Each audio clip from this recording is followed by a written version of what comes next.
अच्छा, next question number 9 है जी। From a point A on a ground at a distance of 200 metre, angle of elevation of top of a tower is alpha. अच्छा जी, आपके पास क्या है कि एक कोई पॉइंट है, लेट्स से ये हम कहते हैं ये पॉइंट ए है। ठीक है, ये हमारे पास एक पॉइंट ए है। ठीक है, और वो कहता है कि इससे जो है ना वो आपके पास जो 200 मीटर के बाद, लेट्स से कि ये हमने 200 मीटर की लाइन लगा दी। ठीक है, और कहता है इधर एक टॉप ऑफ अ टावर है, यानी कि इधर हम एक ऊपर ये टावर आ गया। ठीक है जी, तो ये हो गया 200 मीटर। ठीक है, और उसने कहा है कि टावर के टॉप तक जो है वो आपके पास क्या है जी, एंगल ऑफ एलिवेशन जो है वो क्या है, अल्फ़ा। ठीक है, हम इस तरह करके इसको दे देते हैं। एंगल ऑफ एलिवेशन क्या है, उसका नाम अल्फ़ा हो गया। ठीक है, अच्छा अगर ये ए है तो हम इसको फिर क्या नाम दे दें, अभी हम इसको नाम देते हैं, पहले हम देख लेते हैं इसके बाद। कहता है there is another point B, एक और पॉइंट है B 80 metre near to the tower. ठीक है, उसने कहा कि जो इसकी ए की निस्बत 80 मीटर जो है ना वो करीब है, यानी कि ए से इस पॉइंट तक, इसको हम बी का नाम देंगे तो इसका नाम, इसको हम कहेंगे 80 मीटर। ठीक है, तो ये कितना है, 80 मीटर। तो अब हम पॉइंट बी से टॉप ऑफ टावर तक अगर हम पॉइंट लेंगे तो ये आपके पास कितना बन रहा है जी, वो कह रहा है कि ये बीटा बन रहा है। ठीक है, तो यहाँ पर आ गया आपके पास बीटा। तो वह कहता है कि if tan alpha equal at 2/5 find height of tower and value of beta. ठीक है, तो हमने एक ये बीटा मालूम करना है और दूसरा हमने जो है वो हाइट ऑफ टावर मालूम करनी है। लेट से इसको एच कहते हैं, ये हमने मालूम करना है। और अल्फ़ा उसने हमें tan अल्फ़ा बता दिया है कि tan अल्फ़ा किसके इक्वल है, 2/5 के। ठीक है, तो अब हम इनको नाम दे दें, ये ए बी हो गया तो ये सी हो जाएगा, और इस वाले को अब हम नाम दे देते हैं डी का। ठीक है, तो ये ए बी सी डी हमारे पास अब इस तरह से ये दो ट्राइंगल्स बन रही है, एक ट्राइंगल ए सी डी बन रही है और एक बी सी डी बन रही है। ठीक है, तो हम क्या करेंगे, सबसे पहले ट्राइंगल ए सी डी को सॉल्व करते हैं। तो हम लिखेंगे in triangle A C D आपके पास जो है tan अल्फ़ा, क्योंकि इधर क्या बन रहा है, एंगल अल्फ़ा, तो tan अल्फ़ा इक्वल हो जाएगा परपेंडिकुलर आवर बेस। ये जो पूरा है उसने क्या दिया इसको, इसने यानी कि ए से लेके सी तक का डिस्टेंस ये 200 मीटर है, और ए से बी के दरमियान कितना है, 80 मीटर। तो ये बी से सी के दरमियान का जो है क्या बनेगा, हम इसको, ये हमें अननोन है तो हम इसको नाम दे देते हैं एक्स। ठीक है, इसको मैंने नाम दे दिया एक्स का, ये आपने याद रखना, ये बड़ा अहम पॉइंट है।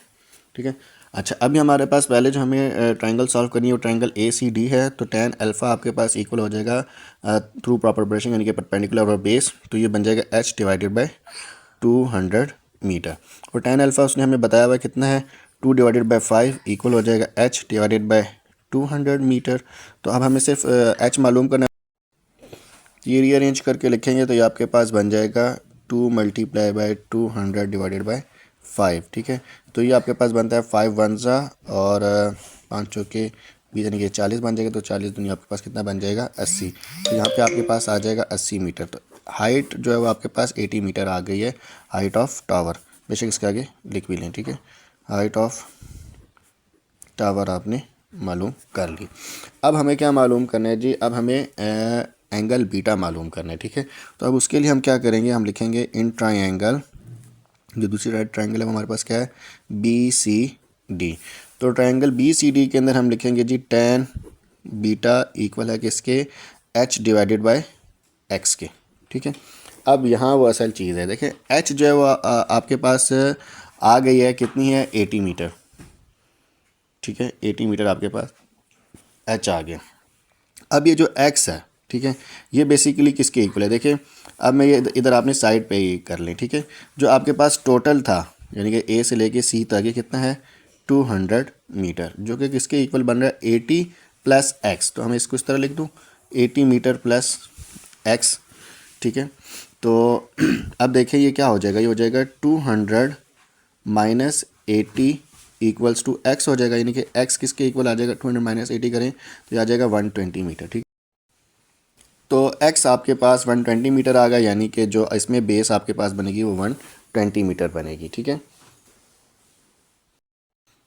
अब हम h और x की जो वैल्यूज़ हमें मालूम है वो पुट कर लेते हैं। तो tan बीटा इक्वल हो जाएगा, h आपके पास कितना है जी, 80 मीटर डिवाइडेड बाय x कितना आ गया, 120 मीटर। तो देखें 0 को 0 से काट दें, 8 / 12 बनता है, और 4 3 ज़ा और 4 2 ज़ा, ठीक है।